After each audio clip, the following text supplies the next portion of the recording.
अस्सलाम वालेकुम, मेरा नाम डॉक्टर नैयर अब्बास है। मैं हॉली फैमिली में as a post graduate resident practice कर रहा हूँ।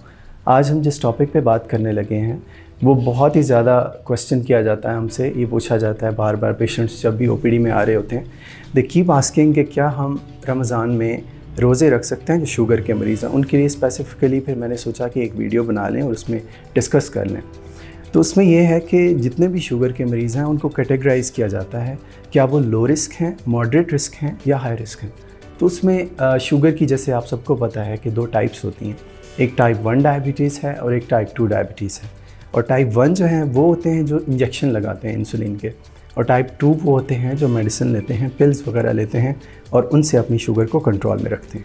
अब सबसे इम्पॉर्टेंट बात when it comes to fasting in Ramzan for patients with diabetes वो ये है कि उनके लिए पहले प्लानिंग होनी चाहिए। रमज़ान से एक महीना पहले ही आइडियली उनकी प्लानिंग शुरू हो जानी चाहिए कि उन्होंने रमज़ान में रोज़े रखने हैं।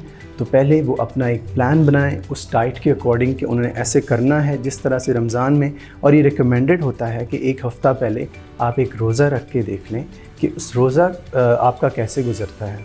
उस दौरान अगर आपको कोई पसीने आते हैं, दिल की धड़कन तेज़ होती है, चक्कर आते हैं, तो इसका मतलब है कि आप हाई रिस्क कैटेगरी में फॉल करते हैं और इसके लिए आप रोज़ा रखना आपके लिए ज़्यादा सेफ़ नहीं है। और अगर आपने रोज़ा रखना है तो उसके लिए आपको प्रॉपर डॉक्टर की कंसल्टेशन की ज़रूरत है जिसमें वो आपकी मेडिसिन की डोज़ एडजस्ट करेगा। अब जो टाइप 1 डायबिटिक्स हैं जो कि इंसुलिन के इंजेक्शन लगाते हैं उनके लिए तो बहुत ज़्यादा वो हाई रिस्क में फ़ॉल करते हैं और उसके लिए प्रॉपर प्लानिंग और प्रॉपर डॉक्टर की कंसल्टेशन बहुत ज़्यादा ज़रूरी है, क्योंकि इंजेक्शन लगाने से एकदम शुगर आपकी डाउन हो जाती है जिसकी वजह से चक्कर वगैरह आ सकते हैं। शुगर लो हो जाएगी तो वो ज़्यादा डेंजरस है एज़ कम्पेयर टू कि अब अगर आपकी शुगर हाई होती है। तो वो हाई रिस्क में आते हैं, उनके लिए इतना रिकमेंडेड नहीं है रोज़ा रखना। लेकिन जो गोलियां ले रहे हैं, टाइप 2 डायबिटिक हैं, उनके लिए प्रॉपरली सेफ़ है रोज़ा रखना, बट एक प्रॉपर प्लानिंग की ज़रूरत होती है। अब टाइप 1 डायबिटिक्स जो हैं उनके लिए ये ज़रूरी है कि वो अपने इंसुलिन के यूनिट्स को एडजस्ट करवाएं। उसके लिए ऑब्वियसली हर पेशेंट के लिए वेरी करेगा। हर पेशेंट अपने डॉक्टर के पास जाएगा, उनसे कंसल्ट करेगा कि मैंने कितने यूनिट्स मैं पहले ले रहा हूँ और उसको अब मुझे किस तरह से एडजस्ट करने की ज़रूरत है, क्योंकि मेजर चंक जो है वो आपने इंसुलिन यूनिट्स का वो मोस्टली आपने इवनिंग मील के साथ लेना होता है, यानी कि इफ्तार में लेना होता है। अब आ जाएँ अगर हम मेडिसिन की बात करें जो टाइप 2 डायबिटिक्स हैं जैसे मैंने कहा, तो उनके लिए ये ज़रूरी होता है कि वो अपनी मेडिसिन की डोज़ को डिवाइड करवाएं।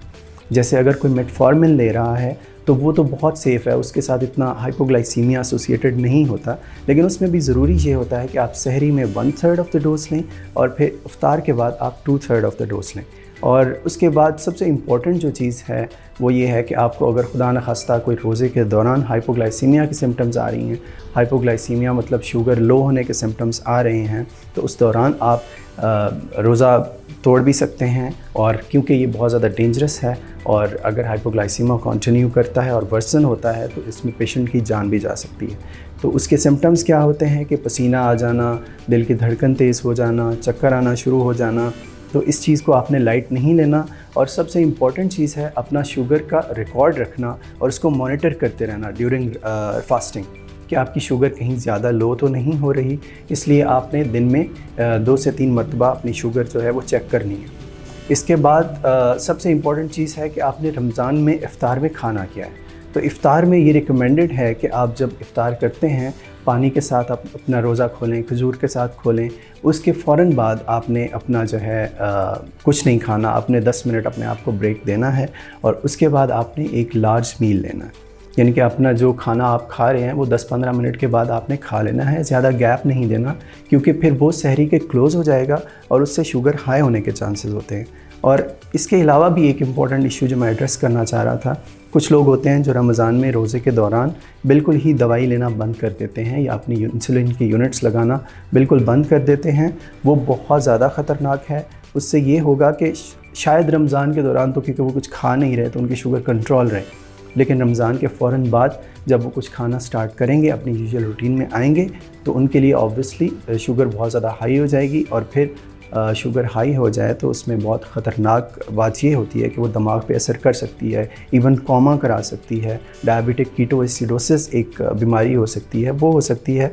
तो इसलिए ये बहुत इम्पॉर्टेंट है, अगर आप रोज़ा रख रहे हैं और आप टाइप 2 डायबिटिक हैं तो आप सेफली रोज़ा रख सकते हैं, बट अपने डॉक्टर की कंसल्टेशन के साथ, और जिस तरह से मैंने बताया प्रॉपर काउंसलिंग और डाइट की भी प्लानिंग के साथ। तो यही था आज के लिए जो मैंने इस वीडियो में आपसे कहना था। Thank you so much, keep watching.